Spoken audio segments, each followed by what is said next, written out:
ప్రభువైన యేసుక్రీస్తు నామంలో మీ అందరికీ వందనాలు చెల్లిస్తున్నాను. ఈ దిన వాక్య ధ్యానాంశంగా మనము ప్రార్థన, దాని ప్రాముఖ్యత అంటే ప్రార్థన చేయడం ద్వారా మనకున్న లాభాలను గురించి, ప్రార్థన ఒక విశ్వాసి జీవితంలో ఎంత ముఖ్యమైనది అన్న అంశం గురించి మాట్లాడబోతున్నాను. అంటే చాలామంది విశ్వాసులు అంటారు కానీ ప్రార్థన చేయరు. అంటే ప్రార్థన అంటే అది అవసరం లేనిది గాను, అదేదో పని పాట లేని వాళ్ళు చేసేది గాను ప్రజలు భావిస్తుంటారు. అంటే నువ్వు ఒక విషయం అర్థం చేసుకోవాల్సింది ఏంటంటే నువ్వు ఆత్మ సంబంధివి అని తెలుసుకోవాలి.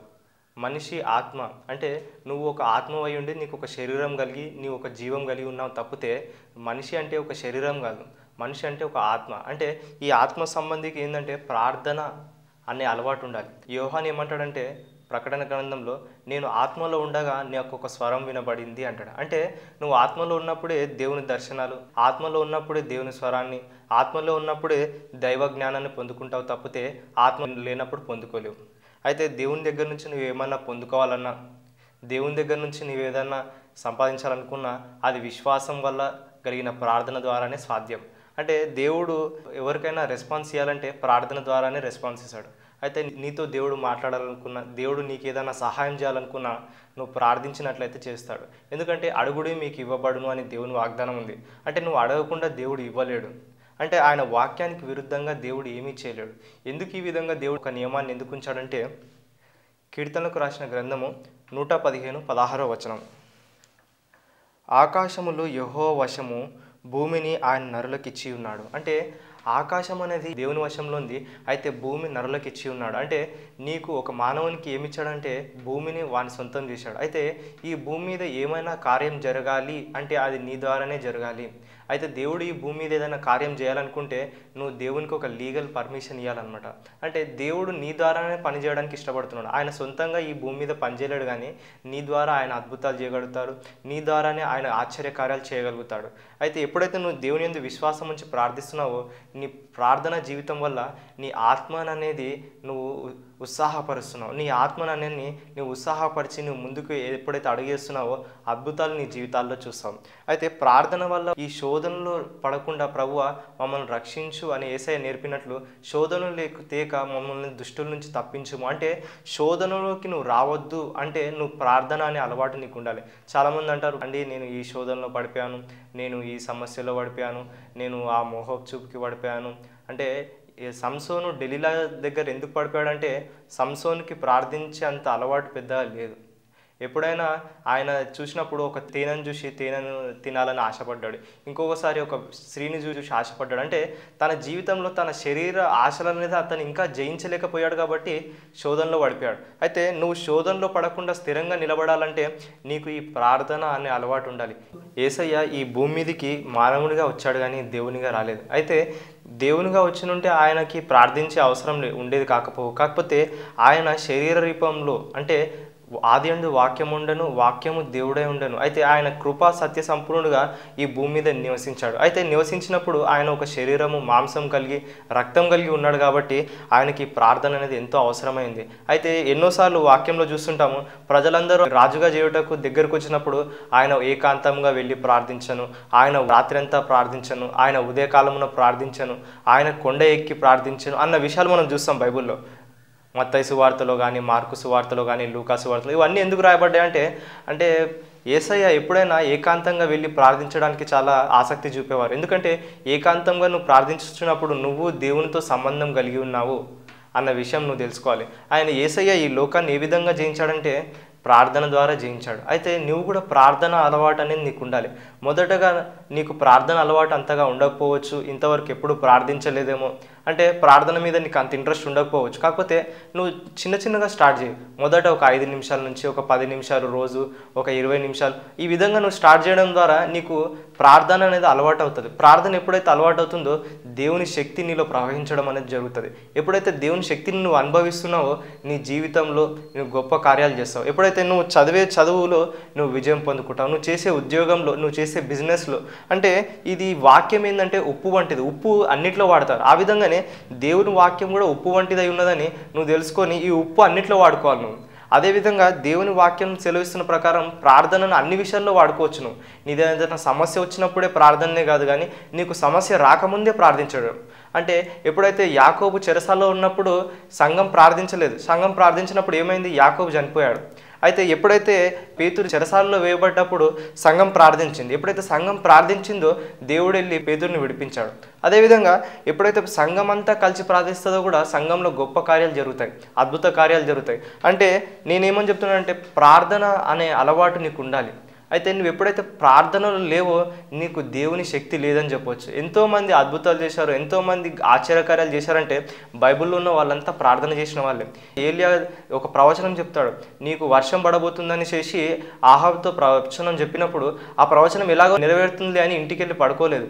ఆయన వెళ్ళి మోకాళ్ళ మీద తల ఉంచుకొని ప్రార్థించను అని ఉంటుంది. అయితే ఆయన ప్రార్థించుచుండగా ఆయన దగ్గర ఉన్న సేవకుని పిలిచి, సేవకుడు వెళ్ళి చూడు మబ్బులు ఏమైనా కనిపిస్తున్నాయంటే కనిపించట్లేదు అంటారు. వెళ్ళి మళ్ళీ చూడు మబ్బులు ఏమైనా కనిపిస్తున్నాయంటే కనిపించట్లేదు అంటారు. వెళ్ళి మళ్ళీ చూడమంటే మళ్ళీ చూసినప్పుడు మానవుని హస్తము వంటి చిన్న మబ్బు కనిపిస్తుందని 7వసారి చెప్తాడు. అంటే నీ ప్రార్థన ఎంతవరకు ఉండాలంటే దేవుడు ఇచ్చేంత వరకు నీ ప్రార్థన ఉండాలి. దేవుడు నీ ప్రార్థన అంగీకరించి నీకు జవాబు వచ్చేంత వరకు విసుగక ప్రార్థించమని యేసయ్య చెప్పాడు. అదేవిధంగా నువ్వు విసుగక ఎప్పుడైతే ప్రార్థిస్తున్నావో దేవుని నుంచి ఖచ్చితంగా పొందుకుంటావో అని తెలుసుకో. అయితే శ్రమల్లో ప్రార్థించడం అంటే ఈ యేసయ్య ఏ విధంగా జయించాడంటే యోహాను సువార్త 16:33 నేను లోకమును జయించి ఉన్నాను అని యేసయ్య చెప్పాడు. అంటే ఏ విధంగా ఆయన జయించాడంటే ఆయన సిలువలో జయించాడు, మరణాన్ని జయించాడు. ఏ విధంగా జయించాడంటే దానికి ముందు ఎంతో ప్రార్థన చేశాడు. యేసయ్య ఎప్పుడైతే ప్రార్థనలో గడిపి తన రాత్రంతా ప్రార్థనలో గడిపి ఆయన ఎప్పుడైతే తెల్లవారుజామున సిలువకు అప్పగించినప్పుడు ఆయన అయ్యో నన్ను చంపేస్తారు అన్న భయంతో ఆయన మాట్లాడలేదు. ఎప్పుడైతే పిలాతు దగ్గర నేను ఇంకో కొద్దిసేపట్లో సిలువ వేయబోతున్నాము అన్న విషయం యేసయ్యకు తెలిసి కూడా ఏమంటున్నాడంటే నేను తండ్రి కుడిపార్వశమున కూర్చుండుట మీరు చూస్తారు అన్న విషయం మాట్లాడు. అంటే ఆ శ్రమ సమయంలో కూడా ఆయన విశ్వాసం మాట్లాడుతున్నాడు. అంత విశ్వాసం యేసయ్యకి ఏ విధంగా వచ్చిందంటే ఆయన దేవుని దగ్గర నుంచి శక్తి పొందుకుంటున్నాడు తన ప్రార్థనలో. ఉదయంనే లేచి ఎంతో మందిని స్వస్థపరిచాడు, ఎంతో మందిని విడిపించాడు, ఎన్నో దయాలను వెలగొట్టాడంటే ఆయన యేసయ్యకి ఎంతో ప్రార్థన అలవాటు ఉన్నదని నువ్వు తెలుసుకోవాలి. యేసయ్య ఒక మానవునిగా ఈ లోకాన్ని జయించాడు. ఏ విధంగా జయించాడు అంటే ప్రార్థన వలన జయించాడు. ఈ పాత నిబంధనలో చూసినట్లయితే మోషే 30,000 కాల్బలమైన ఇజ్రాయెల్ ప్రజలను ఏ విధంగా నడిపించాడంటే ఆయన ప్రార్థన వలనే. ఆయన కొండ ఎక్కి దేవునితో ఒక సహవాసం కలిగి ఉన్నాడు. అంటే ఇది మనం క్రీస్తు యేసుతో ఆయన కుమారుడైన తండ్రి అయిన దేవునితోను కుమారుడైన యేసుక్రీస్తుతో కలిగిన సహవాసము అని యోహాను రాస్తాడు. అదేవిధంగా అంటే నేనేం చెప్పాలనుకుంటున్నానంటే ప్రార్థన అనగా దేవునితో సహవాసము చేయుట, దేవునితో ఒక సంబంధం కలిగి ఉండుట, దేవుని యొక్క శక్తిని పొందుకొనుట నువ్వు తెలుసుకోవాలి. ఎప్పుడైతే ప్రార్థనలు నువ్వు విజయవంతంగా ఉంటావో నీ బలం అనేది రెట్టింపు అవుతుంది. నీ బలం నువ్వు స్థిరంగా నిలబడగలుగుతావు. నీకు భయం కలిగినప్పుడు, నీ చింతలో ఉన్నప్పుడు, దుఃఖంలో ఉన్నప్పుడు మూలుగుతూ నువ్వు నిద్రించకుండా లేదంటే దేవుని మీద సనుగకుండా నువ్వు ఎప్పుడైతే ప్రార్థనలో గలుపుతావో దేవుని యొక్క శక్తిని చూస్తావు. అయితే అంటే మీరు శక్తి లేకుండా కొంతమంది కొన్ని పనులు చేయడానికి వెళ్తారు కానీ దాంట్లో విజయం పొందలేక అపజయం పొందుతారు. ఎందుకంటే వారికి అనేది అధికారం ఉండదు, మరి ఒకటి ఆ జీవితంలో ఆ బలం అనేది ఉండదు, దాని మీద ఒక శక్తి అనేది ఉండకుండా వాళ్ళు ఆ సమయంలో ఓడిపోతుంటారు. అదే విషయాన్ని అపోస్తుల కార్యము 19వ చూస్తాం మనం. అపోస్తుల కార్యము 19వ 11-17. మరియు దేవుడు పౌలు చేత విశేషమైన అద్భుతములు చేయించెను. అతని శరీరముకు తగిలిన చేతి గుడ్డలైనను నడికట్లైనను రోగుల యుద్ధకు తెచ్చినప్పుడు రోగములు వారిని విడిచెను, దయ్యములు కూడా వదిలిపోయాను. అప్పుడు దేశ సంచారులను మాంత్రికులైన కొందరు యూదులు పౌలు ప్రకటించు యేసు తోడు మిమ్మును ఉంచుట చేయుచున్నాడను మాట చెప్పి దయ్యములు పట్టిన వారి మీద ప్రభువైన యేసునామమును ఉచ్చరించుటకు పూనుకొరి. యూదుడైన స్కేవాయను ఒక ప్రధాన యాజకుని కుమారులు 7 అలాగు చేయుచుండ్రి. అయితే ఇక్కడ ప్రధాన యాజకుని కుమారులు ఏం చేస్తున్నారంటే వారికి ఎలాంటి అధికారం లేదు, ప్రార్థన అలవాటు లేదు, వారి జీవితంలో వారికి దేవుని శక్తి అన్న ఒక విషయం అనేది వారి జీవితంలో లేదు. అంటే you need a spiritual weight to fight the battle. అంటే నీకు ఒక ఆత్మీయ బరువు అనేది అవసరమై ఉన్నది. ఎందుకంటే నీ ముంగట ఉన్న పరుగు పందెంలో నువ్వు ఇదొక జీవితాంతకాలపు యుద్ధం. ఈ యుద్ధంలో నువ్వు జయించాలంటే నీకు కావాల్సింది బరువే, నీకు కావాల్సింది ఒక బలం, దేవుని యొక్క శక్తే. ఆ శక్తి ప్రార్థన ద్వారా పౌలు కలిగి ఉన్నాడు. కానీ ఈ యూదుడైన ఈయన స్కేయ యొక్క కుమారులకి ఆ అధికారం లేకుండా వాళ్ళు ఏం చేయబోనుకున్నారో చూద్దాం. అందుకు ఆ దయ్యము నేను యేసును గుర్తెరుగుదును, పౌలును కూడా ఎరుగుదును, కానీ మీరెవరని అడగగా ఆ దయ్యము పట్టిన వాడు ఎరిగి వారి మీద పడి వారిలో 2 లొంగదీసి గెలిచెను. అందుచేత వారు దిగంబరులై గాయములు తగిలి ఆ ఇంట నుండి పారిపోయారు. అయితే ఆ దయ్యం ఏం చేస్తుందంటే నాకు పౌలు తెలుసు, యేసు తెలుసు, అయితే మీరెవరు అని అడుగుతుంది. అంటే దయ్యములకి అధికారము కలిగిన వాడు ఎవడో తెలుసు, ప్రార్థనలో శక్తి పొంది బలం కలిగిన వాడు ఎవడో తెలుసు, వాడు ఎలాంటి క్రియలు చేయగలడో ఆ దయ్యములకు తెలుసు. అయితే పౌలుకు తగిలిన ఆ గుడ్డలు దయ్యాలను వెళ్ళగొడుతుంటే వీళ్ళు అధికారంతో, ఈ పరిసయ్యుల కుమారులు అధికారం లేకున్నా సరే వాళ్ళు దయ్యాలను వెదగొట్టడానికి ఆ యేసయ్య నామం ఉపయోగించినప్పుడు ఆ దయ్యము వారిని లొంగదీసి దిగంబరులుగా వారిని చితకబడినట్లు చూస్తాం. అయితే ఈ వాక్య భాగంలో మనం తెలుసుకోవాల్సింది ఏంటంటే, నీ జీవితంలో ఉన్న శ్రమలను కానీ ఇతరుల జీవితంలో ఉన్న కష్టాలను విడిపించాలనుకున్నా నీకు ఒక ఆత్మీయ బరువు అనేది అవసరమై ఉన్నది. నువ్వు దేవుని దగ్గర నుంచి శక్తి పొందుకోవాల్సిన అవసరం ఎంతో ఉన్నది. అయితే ఈ బరువు లేకుండా, నీకు ఈ శక్తి లేకుండా నువ్వు ఎప్పుడైతే కార్యాలు చేయాలని పూనుకుంటావో అప్పుడు ఆ సమస్యలను నువ్వు జయించకుండా అవే నిన్ను లొంగదీస్తుంటాయి. ఎన్నోసార్లు క్రైస్తవులని ఆ సమస్యలు లొంగదీయడం, ఆ సమస్యల ద్వారా వాళ్ళు ఎన్నో వేదనలు పడడం చూస్తుంటాం. ఎందుకంటే వారికి ఆ ప్రార్థన చేసే అలవాటు ఉండదు, ఆ ప్రార్థనలో గడిపే అలవాటు ఉండదు. అయితే ప్రతిరోజు ప్రార్థన అనేది ఎంతో ముఖ్యమైన అంశం. అలా ప్రార్థించే వాళ్ళే లోకాన్ని జయించేవారుగా ఉంటారు. లోకమును జయించిన విజయము విశ్వాసమే అని ఉన్నది. అంటే లోకాన్ని జయించేది విశ్వాసమే. ఈ విశ్వాసం అనేది ఏ విధంగా ఉంటుందనే విషయాన్ని మనం తెలుసుకుందాం. అంటే విశ్వాసం అంటే చాలామంది చాలా విధాలుగా చెప్తారు. అయితే విశ్వాసం అనేది ఏందని బైబుల్ ఆధారంగా మనం తెలుసుకుందాం. లూకా సువార్త 18వ అధ్యాయము 1-8. వారు విసుకక నిత్యము ప్రార్థన చేయుచుండవలనని ఆయన వారితో ఈ ఉపమానం చెప్పాను. దేవునికి భయపడకయు మనుషులను లక్ష్యపెట్టకయు నుండి ఒక న్యాయాధిపతి ఒకడు పట్టణంలో ఉండెను. ఆ పట్టణంలో ఒక విధవరాలు ఉండెను. ఆమె అతని యొద్దకు తరచుగా వచ్చి నా ప్రతివాదికి నాకును న్యాయము తీర్చమని అడుగుచూ వచ్చాను. అతడు కొంతకాలం ఒప్పుకపోయాను. తరువాత అతడు, నేను దేవునికి భయపడకయు మనుషులను లక్ష్యపెట్టకయు ఉండినను ఈ విధవరాలు నన్ను తొందరపెట్టుచున్నది గనుక ఆమె మాట విని గోజాడకుండానట్లు ఆమెకు న్యాయము తీర్చునని తనలో తాను అనుకొనెను. మరియు ప్రభువు ఇట్లనెను, అన్యాయస్తుడైన ఆ న్యాయాధిపతి చెప్పిన మాట వినుడి. అయితే ప్రభువు ఏమంటున్నాడంటే ఇక్కడ ఒక ఉపమానం చెప్తున్నాడు. ఆ ఉపమానం ఎందుకు చెప్తున్నాడంటే విసుకక మనము నిత్యము ప్రార్థన చేయాలని యేసయ్య ఉపమానం చెప్తున్నాడు. అంటే విసుకక ప్రార్థన చేయుట అనేది ఒక విశ్వాసి యొక్క లక్షణం. అయితే విశ్వాసి యొక్క ఏంటంటే దేవుడు నాకు తప్పకుండా ఫలం దయచేస్తాడు అని విశ్వాసంతో నువ్వు ప్రార్థించడం అనేది ఒక విశ్వాసి యొక్క లక్షణం. దేవుడు ఉన్నాడనియు ఆయన నమ్మువారికి ఫలము దయచేవాడని నువ్వు నమ్మాలి కదా అని బైబిల్ వాక్యంలో ఉంది, హెబ్రీయులు 11:6. అంటే దేవుడు నువ్వు నా కంటితో చూడకపోయినా దేవుడు ఆత్మస్వరూపి అని, ఆయన ఉన్నాడని, నీకు ఒక ఫలం దయచేస్తాడని, అంటే నీ జీవితంలో గొప్ప కార్యం చేస్తాడని, నీ జీవితంలో ఎన్నో మేలు ఇస్తాడని నువ్వు నమ్మి ఆయనకి ఎప్పుడైతే ప్రార్థిస్తావో అప్పుడు గొప్ప కార్యాలు చూస్తావు. అయితే విసుకక ప్రార్థించడం అంటే అడిగిన వాటిని మళ్ళీ అడగడం. యేసయ్య శిలువకు ముందు అదే మాటలు పలుకుచూ ప్రార్థించుచుండెను అనేది ఉంటుంది. అంటే నువ్వు ఏదైతే పదాన్ని యూజ్ చేస్తున్నావో అదే పదాన్ని మళ్ళీ అడగడం, అదే విషయాన్ని దేవుని దగ్గర మళ్ళీ అడగడం. ఈ విధంగా అడగడం ద్వారా ఏమవుతుందంటే నీ విశ్వాసం అనేది నీ దేవునికి వ్యక్తపరుస్తున్నావు. ఎప్పుడైతే ఈ అన్యాయస్తుడైన మనుషుని దగ్గరికి, న్యాయాధిపతి దగ్గరికి బీదవేదవరాలు వచ్చి నాకు నా పొరుగువానికి న్యాయం తీర్చు అని పదే పదే గోజాడినప్పుడు వాని హృదయం కరిగి, అరే నేను అన్యాయస్తుడైన న్యాయాధిపతిని కదా, అయినా నన్ను ఇంత గోజాడుతున్నది అనేసి ఆ స్త్రీకి ఆయన ఒక జవాబును అనుగ్రహిస్తున్నాడు. నేను వెళ్ళి ఈరోజు న్యాయం తీరుస్తా అని వెళ్ళి న్యాయం తీర్చడానికి వెళ్తాడు. అంటే ఇక్కడున్న పరిస్థితి ఏంటంటే అన్యాయస్తుడైన న్యాయాధిపతి, వాడు అన్యాయస్తుడైన వాని హృదయమే ఆ విధంగా ఉంటే మన దేవుడు న్యాయస్తుడు, ఎంతో కనికరం గల దేవుడు. అయితే నువ్వు ప్రార్థించిన మొదటిసారి నీకు జవాబు ఇవ్వడానికి ఆయన సిద్ధంగా ఉన్నాడు.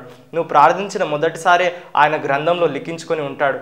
నిర్ణయ కాలంలో నీకు ప్రార్థన జవాబు అనేది నీకు అనుగ్రహిస్తాడు. అంటే దేవుని వాక్యంలో ఏమనుందంటే నీకు విత్తుటకు కాలం ఉన్నది, కోయుటకు కాలం ఉన్నది. అంటే నువ్వు ఎప్పుడైతే ప్రార్థిస్తున్నావో దేవుని రాజ్యంలో ఒక విత్తనాన్ని ఇస్తున్నావు. ఎప్పుడైతే నీ ప్రార్థన అనేది నువ్వు ఎంతగా నువ్వు ప్రార్థిస్తున్నావు అన్న విషయాన్ని, ఎప్పుడైతే నీ ప్రార్థన దేవుని సన్నిధిలో అత్యధికంగా నువ్వు ఎప్పుడైతే ప్రార్థించి నీ విత్తనం అనేది మొలకెత్తి చెట్టుగా ఫలిస్తుందో అదేవిధంగా కొంతకాలానికి దేవుడు దానికి జవాబు అనేది అనుగ్రహిస్తాడు. అయితే నువ్వు విసుకక ప్రార్థించడం అనేది ఎంతో ముఖ్యం. నువ్వు ఎప్పుడైతే విసిగిపోయి ఎప్పుడైతే నీ ప్రార్థన ఆపేస్తున్నావో అది విశ్వాసి లక్షణం కాదని నువ్వు తెలుసుకో. అయితే ప్రభు ఏమంటున్నాడంటే అన్యాయస్తుడైన న్యాయాధిపతి చెప్పిన మాట వినుడి. వాడే ఆ విధంగా ఉంటే మన ప్రభు అయిన దేవుడు ఎంత కనికరం గల దేవుడు, కృపా సత్య సంపూర్ణుడు. కాబట్టి నువ్వు విసుకక ప్రార్థన చేయాలి. ఎందుకంటే దేవుడు ఉన్నాడని నువ్వు ఏ విధంగా రుజువుపరుస్తావంటే నీ ప్రార్థన ఆయన ఆలకించి నీకు జవాబు ఇచ్చినప్పుడు ప్రజలందరూ చూసి నిజంగా దేవుడు ఉన్నాడు, ఆయన ప్రార్థన ఆలకిస్తున్నాడు ప్రజలు తెలుసుకుంటారు. నీ జీవితంలో ఎలాంటి మేలు కొద్దువై ఉన్నా, ఎలాంటి అవసరం ఉన్నా సరే మనుషులను చూడకుండా నువ్వు దేవుని వైపు చూసి ఎప్పుడైతే ప్రార్థిస్తావో దేవుడు నీకు గొప్ప కార్యం చేస్తాడు. ఎప్పుడైతే నువ్వు ప్రార్థిస్తున్నావో దేవుని మీద ఆధారపడుతున్నాను అనేసి దేవునికి వ్యక్తపరుస్తున్నావు. అది ముందు వచనాలు చూద్దాం. దేవుడు తాను ఏర్పరచుకొనిన వారు దివారాత్రులు తన్ను గూర్చి మొరపెట్టుకొనుచుండగా వారికి న్యాయము తీర్చడా? అయితే అన్యాయస్తుడైన ఆ న్యాయాధిపతి న్యాయం తీర్చినప్పుడు దేవుని గురించి మొరపెట్టుచున్న మన గురించి మనము నీతిమంతులం, దేవుని రక్తం ద్వారా నీతిమంతులమైన మనము ఆయనకు మొరపెట్టుకొనుచుండగా ఆయన మనవి ఆలకించి న్యాయము తీర్చడా అని దేవుడు సెలవుస్తున్నాడు. ఆయన వారికి త్వరగా న్యాయము తీర్చును, వారి విషయమే కదా ఆయన దీర్ఘశాంతం చూపుచున్నాడని మీతో చెప్పుచున్నాను. అయినను మనుష్య కుమారుడు వచ్చినప్పుడు ఆయన భూమి మీద విశ్వాసము కనుగొనునా అని ఇక్కడ ఆఖరి వచనంలో ఉంది. అంటే ఇది ఒక రకమైన విశ్వాసంలో ఎన్నో రకాలు ఉన్నాయి. అయితే ఇలాంటి విశ్వాసం దేవుడు కోరుకొనుచున్నాడు. భూమి మీద విశ్వాసం కనుగొలనా అంటే ఇలాంటి విసుకక ప్రార్థించే మనుషులను ఆయన విశ్వాసం గల వారిని ఆయన కనుగొనునా అని ఒక ప్రశ్న దేవుడు వేస్తున్నాడు. అంటే విసుకక ప్రార్థించే వాళ్ళే విశ్వాసులు, విసుకక దేవునికి ప్రార్థించు తమ మొరలను తెలిపే వాళ్ళే విశ్వాసులు అనే విషయాన్ని ఈ సందర్భంలో నువ్వు తెలుసుకోవాలి. దేవునికి ఎప్పుడైతే నువ్వు అలసిపోకుండా విసుకక ఎప్పుడైతే ప్రార్థిస్తున్నావో ఆ విషయం బట్టి దేవుడు త్వరగా నీకు న్యాయం తీరుస్తానని బైబిల్ వాక్యంలో సెలవిస్తున్నారు. కాబట్టి నువ్వు అధైర్యపడకుండా విసుకక చింతించకుండా ఆ శ్రమకాలంలో నువ్వు ఎప్పుడైతే ప్రభువు ప్రార్థిస్తున్నావో తప్పకుండా ఆయన నీకు న్యాయం తీరుస్తాడు. న్యాయం తీర్చుట అంటే నీకు శిక్ష విధించుట కాదు. న్యాయం తీర్చుట అంటే నీవు కోల్పోయిన దానిని రెట్టింపు ఘనతగా నీకు ఇచ్చుటయే అన్న విషయాన్ని నువ్వు తెలుసుకోవాలి. బైబిల్ వాక్యాల నుంచి మనం ఇంకా ముందుగా వెళ్ళి బైబిల్ ద్వారా ఇంకా దేవుడు ఏమని బోధిస్తున్నాడో మనం తెలుసుకుందాం. మార్కు సువార్త 11:24. అందుచేత ప్రార్థన చేయునప్పుడు మీరు అడుగుచున్న వాటి నెలను పొంది ఉన్నామని నమ్ముడి, అప్పుడు అవి మీకు కలుగునని మీతో చెప్పుచున్నాను.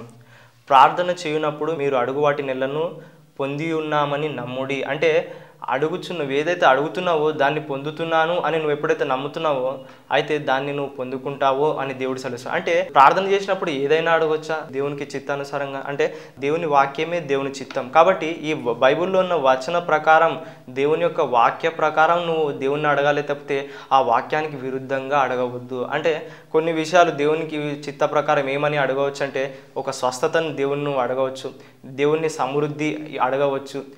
బైబిల్ వాక్యానుసారంగా నువ్వు అడగాలనుకుంటే దేవుని ఆత్మ వరాలను కానీ ఆత్మ ఫలాలను కానీ నువ్వు అడగవచ్చు. సుబుద్ధి గల భార్య యెహోవా యొక్క దానమని ఉంది, దాని ప్రకారం నీ యొక్క భార్యను కానీ భర్తను కానీ గర్భఫలము యెహోవా ఇచ్చు దానమని ఉన్నది. అంటే నువ్వు గర్భఫలము యెహోవా ఇచ్చు బహుమానం అని ఉంది కీర్తన గ్రంథంలో. అదేవిధంగా గర్భఫలం అడగవచ్చు. ఈ విధంగా బైబిల్లో ఉన్న వాగ్దానాలను ఎత్తిపెట్టి నువ్వు ఎప్పుడైతే అడుగుతున్నావో నీ ప్రార్థన అనేది స్థిరమైన ప్రార్థన అనేది నువ్వు తెలుసుకోవాలి. ఎప్పుడైతే నీ శ్రమల కాలంలో శక్తిని అడుగుతున్నావో, శ్రమలను జయించుటకు దేవుని శక్తిని దేవుని బలంని ఎప్పుడైతే అడుగుతున్నావో అంటే నీ ప్రార్థన అనేది విలువగల ప్రార్థన అని తెలుసుకో. ఎప్పుడైతే నువ్వు అలాంటి ప్రార్థన విశ్వాసంతో ప్రార్థన చేయడం అంటే దేవుని వాక్యంతో ప్రార్థన చేయడం, దేవుని వాక్య చిత్తానుసారంగా ఎప్పుడైతే దేవుని చిత్తం నీకు బయలుపడుతుందో ఆ దేవుని చిత్తానుసారంగా నువ్వు ఎప్పుడైతే ప్రార్థిస్తున్నావో ఆ చిత్తం అనేది నీ జీవితంలో నెరవేరుతుంది. అంటే నీ మనసుకు తోచిన విధంగా కాకుండా దేవుని వాక్యానుసారంగా ప్రార్థించడం అనేది చాలా ముఖ్యమైన అంశం. ఎప్పుడైతే వాక్యానుసారంగా నువ్వు ప్రార్థిస్తున్నావో తప్పకుండా ఆ వాగ్దానం నీ జీవితంలో నెరవేరుతుంది. అయితే దేవుడు వాగ్దానం ఇవ్వడము అనేది గొప్ప విషయమే, ఆ వాగ్దానం నీ జీవితంలో నువ్వు నెరవేర్చుకోవడం అనేది ఇంకా గొప్ప విషయం. ఎందుకంటే ఆ వాగ్దానం నీకు ఇచ్చిన తర్వాత ఆ వాగ్దానంతో నువ్వు దేవునికి ప్రార్థించాలి, పదే పదే దేవునితో గోజాడాలి. దేవుని అడిగినప్పుడు ఆ దేవుని యొక్క శక్తిని పొందుకొని ఆ వాగ్దానం నీ జీవితంలో నెరవేరుతుందని తెలుసుకో. యాకోబు రాసిన పత్రిక 5వ అధ్యాయము 15వ వచనం. విశ్వాస సహితమైన ప్రార్థన ఆ రోగిని స్వస్థపరచును, ప్రభువు అతని లేపును, అతడు పాపములు చేసిన వాడైతే క్షమాపణ నొందును. అయితే విశ్వాసమైన ప్రార్థన రోగిని స్వస్థపరుస్తుంది అని దేవుని వాక్యంలో ఉంది. అంటే విశ్వాసంతో నువ్వు ప్రార్థించడం ద్వారా రోగాలు నయమవుతాయి అని దేవుని వాక్యంలో ఉంది. అయితే ఈ వాక్యాన్ని ఎప్పుడైతే నమ్మి నువ్వు ప్రార్థిస్తున్నావో విశ్వాస సహితమైన ప్రార్థన అని నువ్వు గ్రహించాలి. విశ్వాస సహితమైన ప్రార్థన అనగా దేవుడు ఏదైతే వాగ్దానం చేశాడో ఆ వాగ్దానాన్ని ఎత్తిపెట్టి ప్రార్థించడం అనేది విశ్వాస సహితమైన ప్రార్థన. ఎంతోమంది శోధనలో పడిపోయి మేము ఈ శోధనలో పడిపోయాము, అయితే దావీదు శోధనలో పడిపోయాడు, సొలొమోను శోధనలో పడిపోయాడు, సంసోను శోధనలో పడిపోయాడు, నేనెంతటి వాడని నేను కూడా శోధనలో ఎప్పుడో ఒకసారి పడిపోతానన్న అల్ప విశ్వాసంతో ఉంటాను. అలాంటి అల్ప విశ్వాసంతో ఉండకుండా నువ్వేందంటే అంతము వరకు స్థిరముగా నిలబెట్టుటకు ప్రభువు సమర్థుడు అన్న వాక్యాన్ని ఎత్తిపెట్టి ప్రార్థించు. యూదా గ్రంథంలో ఉంది ఆఖరి వచనంలో. అయితే చాలామంది ఆ విధంగా, నాతో కూడా ఆ విధంగానే అన్నారు. అదే నువ్వు ఎప్పుడైతే పరిచర్య చేస్తున్నావు ఎంతోమంది పడిపోయారు, నువ్వు ఆ విధంగా పడిపోకుండా స్థిరంగా ఉండు అన్న అల్ప విశ్వాసం మాటలు నాతో మాట్లాడుతున్నప్పుడు నేనేమంటానంటే వాక్యాన్ని ఎత్తిపెట్టి మాట్లాడతాను. అంతం వరకు స్థిరంగా నిలబెట్టుటకు ప్రభువు సమర్థుడు, బలహీనతలను బలంగా మార్చుటకు ప్రభువు సమర్థుడు అన్న విషయాలను నేను ఎత్తిపెట్టి ప్రార్థిస్తాను. అదే మాటలు నేను మాట్లాడతాను. అంటే నాకున్న పరిస్థితిని, ఇక్కడున్న బలహీనతలను, ఇక్కడున్న పరిస్థితి యొక్క జీవితంలో కలుగుతున్న శ్రమలను, ఇలాంటి వాటిని పట్టించుకోకుండా వాటిని అధిగమించుటకు నేను ప్రార్థిస్తూ అవే మాటలు నేను ఎప్పుడైతే మాట్లాడుతున్నానో నా జీవితంలో ఆ దేవుని శక్తినే చూస్తున్నాను తప్పితే ఆ శ్రమల ద్వారా కృంగిపోయి ఆ శ్రమల ద్వారా నష్టాన్ని ఎప్పుడు చూడలేదు. అయితే నష్టం ఏ విధంగా జరుగుతుందంటే నువ్వు ఎప్పుడైతే ప్రార్థించకుండా అలసిపోయి ఇక నేను ఈ దేవుని కార్యం చూడలేను అని ఎప్పుడైతే నువ్వు నిరుత్సాహపడి నువ్వు ఎప్పుడైతే విడిచిపెడతావో అప్పుడు అపవిజయం చూస్తావు. కానీ విశ్వాస సహితమైన ప్రార్థన రోగిని స్వస్థపరుస్తుంది. అంటే ప్రతి బలహీనత, నీ లోపల శరీరంలో ఉన్న ప్రతి మానసిక వ్యాధి అయినా సరే తప్పకుండా దేవుడు స్వస్థపరుస్తాడు. ఎప్పుడైతే విశ్వాసంతో దాన్ని నువ్వు ప్రార్థించడం మొదలు పెడతావో దేవుని కార్యాలు అనేది నీ జీవితంలో జరుగుతాయి. ఎంతోమంది బైబిల్లో విశ్వాసం లేకుండా పడిపోయిన వాళ్ళు ఉన్నారు. అంటే వాళ్ళు ఏ విధంగా పడిపోయారంటే వారు స్థిరంగా నిలబడలేకపోవడానికి కారణం ఏంటంటే వారు దేవునితో సరైన సంబంధం లేకుండా, ప్రార్థన లేకుండానే వాళ్ళు పడిపోయారు. యేసయ్య చూసి మనకు మా బైబిల్లో ఉన్న వాటిలో అన్నిట్లా లోకంలో ఉన్న వారికంటే మనకు బైబిల్లో ఉన్న యేసయ్యనే మనకు మాదిరి. కాబట్టి యేసయ్యను ఆధారం చేసుకుందాం. ఆయన స్థిరంగా ఏ విధంగా నిలబడి లోకాన్ని జయించాడో ఆయనను చూసి మనం నేర్చుకుందాం. ఆయన ఏ విధంగా దివారాత్రులు ఏ విధంగా ప్రార్థించాడో, ఆయన రాత్రి అంతా ఏ విధంగా ప్రార్థించాడో అన్న విషయాలను చూసి నువ్వు ఆ విధంగానే ప్రార్థించినప్పుడు దేవునిలో గొప్ప కార్యాలు చూస్తావు. లోకంలో ఉన్న శ్రమలను జయిస్తావు. జయించిన విజయం విశ్వాసమే అని దేవుని వాక్యం తెలుస్తుంది. కాబట్టి ఆ విశ్వాస సహితమైన ప్రార్థనను మనం చేద్దాం. అయితే విశ్వాస సహితమైన ప్రార్థన నీకు ఎప్పుడు వస్తుందంటే నువ్వు ఎప్పుడైతే ఈ దేవుని వాక్యాన్ని వింటావో నీకు అప్పుడు విశ్వాసం అనేది వస్తుంది. దేవుడు ఉన్నాడని, ఆయన నమ్ము వారికి ఫలం చేస్తాడని నీకు ఒక విశ్వాసం వస్తుంది. ఎప్పుడైతే దేవుని చూడలేకపోయినా ఆయన వాక్యాన్ని నువ్వు ఎప్పుడైతే నమ్ముతున్నావో దీన్ని విశ్వాసం అంటారు. చూసి నమ్మేదాన్ని నమ్మకం అంటారు. అయితే చూడక దేవుని వాక్యము నమ్ముట అనేది విశ్వాస సహితమైంది. దేవుడు విశ్వాసులుగా మనల్ని పిలిచాడు. నీతిమంతుడు విశ్వాసము మూలంగా జీవించును అని బైబిల్ వాక్యంలో ఉంది. అంటే విశ్వాసి అనేవాడు విసుకక ప్రార్థిస్తాడని లూకా సువార్త 18వ అధ్యాయంలో ఉంది 1వ వచనం నుంచి. అయితే విసుకక నువ్వు ఎప్పుడైతే ప్రార్థిస్తున్నావో ఇది ఒక విశ్వాస లక్షణం అని తెలుసుకోవాలి. అయితే మనము ఎంతసేపు ఎన్ని మార్లు ప్రార్థించాలి, ఎంతసేపు ప్రార్థించాలనే విషయాన్ని మార్కు సువార్త 14వ అధ్యాయము 37వ వచనంలో చూద్దాము. మరలా ఆయన వచ్చి వారు నిద్రించుట చూచి, సీమోను నీవు నిద్రించుచున్నావా? ఒక్క గడియ అయినను మేలుకొన ఉండలేదా అని అంటున్నాడు. అంటే ఇంగ్లీష్లో ఏముంటుంది, ఒక గడియ అనగా can't you pray for 1 hour అని ఉంటుంది. Can't you wait for 1 hour అని ఇంగ్లీష్ బైబిల్లో ఉంటుంది. అంటే ఒక గడియ, గంట సేపు కూడా నువ్వు ప్రార్థించలేవా అని దేవుడు ఒక ప్రశ్న వేస్తున్నాడు. అయితే నీ జీవితంలో ప్రతిరోజు మినిమం ఒక గంట సేపు ప్రార్థన చేయడం అనేది చాలా ముఖ్యమైనది. మినిమం ఒక గంట ప్రార్థించలేదంటే నువ్వు సరైన బలము, సరైన పౌష్టిక ఆహారం నీకు లేనట్టే. అంటే పౌష్టిక ఆహారం శరీరానికి ఏ విధంగా నువ్వు ఇస్తున్నావో నీకు ఆత్మీయంగా కూడా దేవునితో సంబంధం కలిగి ఉండడం కూడా చాలా ముఖ్యమైనది. ప్రతిరోజు మినిమం ఒక గంట సేపు అనేది చాలా ముఖ్యమైనది. నీ జీవితంలో ఉన్న బరువులను, నీ జీవితంలో ఉన్న శ్రమలను, నీ జీవితంలో కష్టాలను, ఈ లోక శోధనలను జయించుటకు నీకు కనీసం ఒక గంట ప్రార్థనలో గడపనిది నువ్వు జయించలేవని నేను తెలియజేస్తున్నాను. కాబట్టి ఒక గంట సేపు నువ్వు ప్రార్థనలో గడపాలని ప్రభువైన యేసుక్రీస్తు నామంలో మనవి చేస్తున్నాను. అయితే నీకు కొత్తగా ప్రార్థించలేనండి, నాకు కొత్త, ఇంతవరకు నేను ఎప్పుడు ప్రార్థించలేదు అంటే నువ్వు ప్రార్థించడం చిన్నగా మొదలుపెట్టు. చిన్నగా ప్రార్థించడం. ఎవరైనా నాతో కలిసి ప్రార్థించు, పాస్టర్లు ప్రార్థిస్తున్నప్పుడు వారితో కలిసి ప్రార్థించు. నీకు ఎలా ప్రార్థించాలో అన్న విషయం నీకు తెలుస్తుంది. పరలోకమందు ఉన్న మా తండ్రి అన్న విషయంలో యేసయ్య ఏ విధంగా బోధించాడో ఆ ప్రార్థన నేర్చుకొని దానికి మాదిరిగా ప్రార్థించడం మొదలుపెట్టు.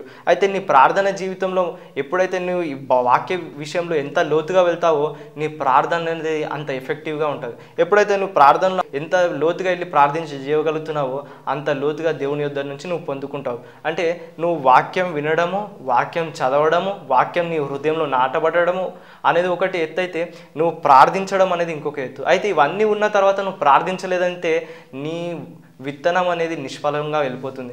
అయితే చాలామంది దేవుని మందిరంలో ఇస్తుంటారు దశమ భాగాలు, దేవుని మందిరానికి వెళ్తుంటారు, దేవుని వాక్యం వింటుంటారు, అప్పుడప్పుడు చదువుతుంటారు, కానీ ప్రార్థించరు. ప్రార్థన అనేది చాలా ముఖ్యమండి. ఎందుకంటే నువ్వు సమస్తం చేసి ఆత్మీయ స్థితి అనగా నీ ఆత్మీయ స్థితి, నీ స్పిరిచువల్ లెవెల్ అనేది ఏ విధంగా పెరుగుతుంది, నీ అభిషేకం ఏ విధంగా పెరుగుతుంది అంటే ప్రార్థన ద్వారానే పెరుగుతుంది.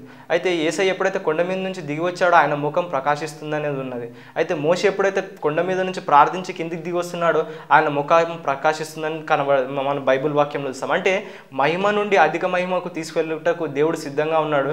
అయితే నువ్వు ప్రార్థించుటకు నువ్వు సిద్ధంగా ఉన్నావా అన్నది ఒక ప్రశ్న. ఎందుకంటే ప్రభు ఏమని సెలవుస్తున్నాడు అంటే కనీసం 1 గంట సేపు ప్రార్థించుట అనేది చాలా ముఖ్యమైన అంశము అన్న విషయాన్ని బైబిల్ ప్రకారంగా మీకు చూపించాను. కాబట్టి ఒకవేళ నీకు ప్రార్థించే అస్సలు అలవాటు లేదు, మోకాళ్ళ మీద కూర్చోగానే నిద్ర వస్తుంది అని నువ్వు అనుకున్నట్లయితే నడుస్తూ ప్రార్థించడం నేర్చుకో, వాకింగ్ ప్రేయర్ అనేది నేర్చుకో. ఆ విధంగా నువ్వు కొద్ది కాలం ఆ విధంగా నేను కూడా ఆ విధంగా చేశాను. మొదట్లో ప్రార్థన అనేది అలవాటు లేనప్పుడు నేను కొంచెం నడిచి ప్రార్థించడం, అరిచి ప్రార్థించడం, దేవుణ్ణి నిలబడి ప్రార్థించడం, ఈ విధంగా చేసినప్పుడు నాకు కొద్ది కాలానికి ప్రార్థన అలవాటైంది. ఆ తర్వాత నేను ఏం చేశానంటే మోకాళ్ళ మీద ఉండి ప్రార్థించినప్పుడు గంట సేపు, 2 గంటల సేపు, 3 గంటల సేపు ఆ విధంగా ప్రార్థన జీవితం అనేది నా జీవితంలో అలవాటు అయిపోయింది. అయితే నీ జీవితంలో ఉన్న శ్రమలను, ఇబ్బందులను జయించుటకు కనీసం 1 గంట ప్రార్థన చేయడం అనేది ఎంతో ముఖ్యమైన విషయము అని నువ్వు తెలుసుకోవాలి. అయితే అలాంటి ప్రార్థన జీవితం మీ అందరికి కలగాలని, అలాంటి ఉద్దేశం మీకు మీ లోపల నుంచి పుట్టాలని దేవుడు ఆ విధంగా మీ జీవితంలో ప్రేరేపణ తీసుకొని వచ్చి మీ జీవితంలో గొప్ప అద్భుతం చేయాలని నేను ఆశిస్తున్నాను. అయితే ఈ ప్రార్థనలో నాతో కలిసి ప్రార్థించి మీరు కూడా ఈ విధంగా ప్రార్థించి గొప్ప మేలులు పొందాలని, గొప్ప విడుదల పొందాలని నేను ప్రార్థిస్తున్నాను. అయితే మీకు ఏమైనా శ్రమలు ఉన్నా, మీకు ఏదైనా ఇబ్బందులు ఉన్నా, మీకు ఏదైనా కష్టం ఉన్నా, మీది ఏదైనా రోగం ఉన్నా సరే నాతో కలిసి ప్రార్థించండి. దేవుడు గొప్ప విడుదలను చేయబోతున్నాడు ఈరోజు. అయితే నీకు ఎప్పుడైనా ఎక్కడైనా నొప్పి ఉన్నా, ఎక్కడైనా గడ్డ ఉన్నా నీ కుడి హస్తం అక్కడ పెట్టుకున్నట్లయితే దేవుని ఆత్మ ఈరోజు నిన్ను స్వస్థపరచబోతుంది. ఆయన ఆత్మ ద్వారా మనం కార్యాలు చూడబోతున్నాం. నీకు ఏదైనా నొప్పి ఉన్నా సరే, నీకు ఏదైనా మరణకరమైన వ్యాధి ఉన్నా సరే, ఎలాంటి HIV వ్యాధి ఉన్నా సరే, ఎలాంటి క్యాన్సర్ వ్యాధి ఉన్నా సరే, ఆర్థరైటిస్ ఉన్నా సరే, నీకు కిడ్నీల సమస్య ఉన్నా సరే, అక్కడ నీ కుడి హస్తం పెట్టుకున్నట్లయితే దేవుడు ఆత్మ ద్వారా నీకు ఈరోజు గొప్ప కార్యాలు మనం చూడబోతున్నాం. కళ్ళు మూసుకొని ప్రార్థనలో ఏకీభవించండి. పరిశుద్ధుడా, మహోన్నతుడా, అద్భుతాలు చేయవాడా, యెహోవా, స్వస్థపరచు మా దేవా, పరలోకమందున మా తండ్రి, అయ్యా నీకు ప్రార్థించుచుండగా ప్రేక్షకులు ఎవరైతే నాతో కలిసి ప్రభువా ఈ సమయంలో ప్రార్థిస్తున్నారో వారిని ఇప్పుడే స్వస్థపరచమని ప్రార్థిస్తున్నాను నా తండ్రి. ఎక్కడైతే వారి కుడి హస్తం పెట్టుకున్నారో నీ హస్తం వారి మీద ఉంచి ఇప్పుడే స్వస్థపరచండి ప్రభువా. నీ ఆత్మ సంచరించును గాక నజరేయుడైన యేసుక్రీస్తు నామంలో ప్రభువా. యేసుక్రీస్తు నామంలో ప్రతి వ్యాధి వేరుతో సహా బయటికి రమ్మని ఆజ్ఞాపిస్తున్నాను దేవా. వారికి ఎలాంటి సమస్య ఉన్నా సరే ప్రభువా ఇప్పుడే వేరుతో సహా తీసివేయమని ప్రార్థిస్తున్నాను. అప్పుల బాధ అయినా సరే ప్రభువా, వివాహం జరగకుండా అనేక సంవత్సరాల నుంచి అయినా సరే ప్రభువా ఇప్పుడే వారికి వివాహం, మంచి వరుడు ద్వారా వివాహం జరుగునట్లు ప్రభువా నీవు నీ ఆత్మకార్యాలు జరిగించమని ప్రార్థిస్తున్నాను ప్రభువా. ఎవరైతే దుఃఖంతో ఉన్నారో, వేదనలో, బాధల్లో ఉన్నారో ప్రభువా, ఎలాంటి పరిస్థితుల్లో ఉన్నా ప్రభువా నీ దక్షిణ హస్తం పెట్టి వారిని లేవనెత్తమని ప్రార్థిస్తున్నాను ప్రభువా. వారు ఎలాంటి శ్రమలో ఉన్నా ఆ శ్రమల నుంచి వారిని లేవనెత్తమని ప్రార్థిస్తున్నాను నా తండ్రి. ప్రభువా ఎలాంటి బలహీనత ఉన్నా ప్రభువా, ఎలాంటి పాపములకు లోనని అలవాట్లు ఉన్నా సరే ప్రభువా వారిని లేవనెత్తమని ప్రార్థిస్తున్నాను నా తండ్రి. గుడ్డి వారి కళ్ళు తెరిచినట్టు ప్రభువా వారికి ఎలాంటి అంధకారం ఉన్నా సరే ఆ అంధకారంలో నుంచి వెలుగు సంబంధులుగా వారిని చేయమని ప్రార్థిస్తున్నాను నా తండ్రి. గుడ్డి కళ్ళను తెరవండి ప్రభువా, కుంటి కాళ్ళను నడిచే విధంగా చేయమని ప్రార్థిస్తున్నాను నా తండ్రి. యేసుక్రీస్తు నామంలో గొప్ప అద్భుతములు జరుగును గాక. యేసుక్రీస్తు నామంలో గొప్ప స్వస్థతలు జరుగును గాక. యేసయ్య నీ నామంలో గొప్ప అద్భుతాలు జరగాలని ప్రార్థిస్తున్నాను నా తండ్రి.